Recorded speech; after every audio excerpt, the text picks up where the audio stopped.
दगदगता अंगा तसा तो दगदगता अंगा दिवस बसो असो अंधार रण मैदानी लढे झुंजार जी रण मैदानी लढे झुंजार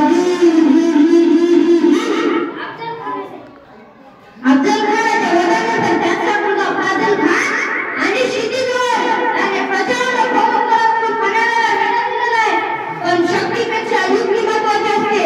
महाराजांनी शिवपाशांना बोलावून घेतलं आणि विचारलं, शिवा आमचं रूप घेऊन क्षितीला भेटायला जातोय? शिवा म्हणाला, होय महाराज जातो की. मग काय म्हणले का? रात्रीच्या पहिले रात्रीच्या पहिले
शिवा हसला आणि म्हणाला,